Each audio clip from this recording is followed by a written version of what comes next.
Hamas is now going to try, as it said, to open the gates of hell on Israel. The Israelis could try several things. The first is to try and contain the situation as it is, strike from the air, but not escalate further, and try to bring about an internationally brokered peace deal, or ceasefire, I should say, between Hamas and Israel, mostly via the Americans and the Egyptians. The second is to try and repeat more or less the Operation Cast Lead of 2008-2009, where Israel entered with ground troops, but didn't try to actually topple Hamas, not to fundamentally change the situation in Gaza, but more to push back and destroy as much of Hamas capabilities as it could, and then pull back.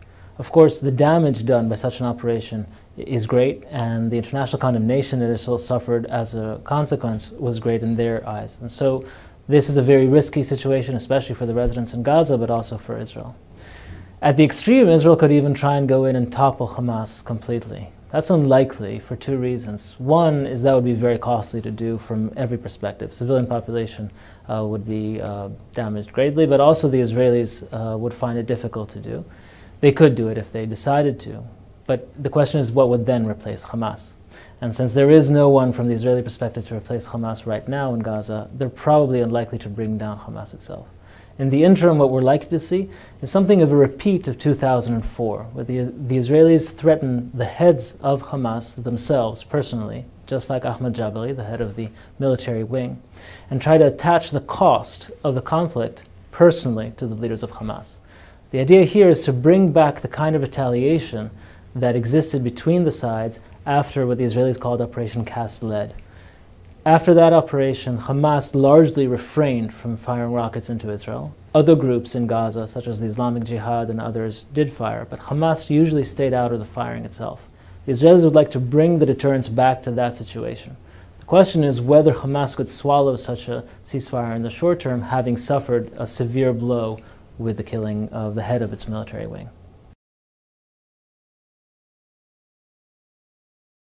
The chances of an Israeli ground invasion exist, yes. The situation is grave, and there certainly is the possibility that Israel tries to invade Gaza, at least partially.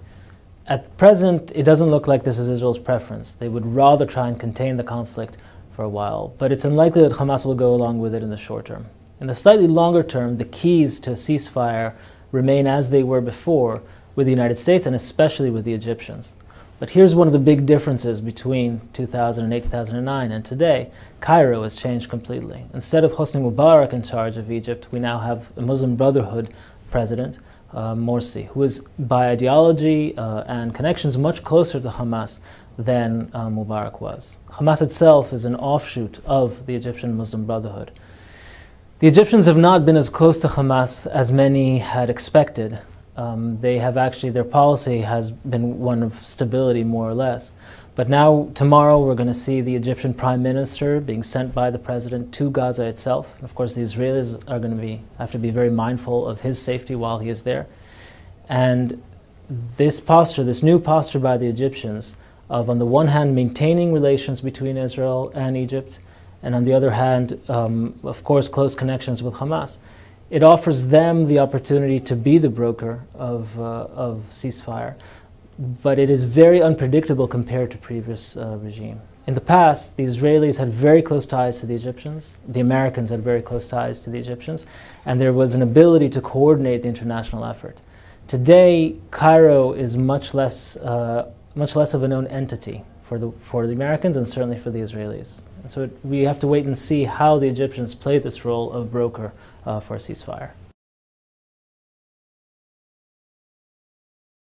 The Israeli public now has been demanding some kind of solution to the rocket attacks in the south. It's important to remember that in the international press, most of the rocket attacks don't get reported.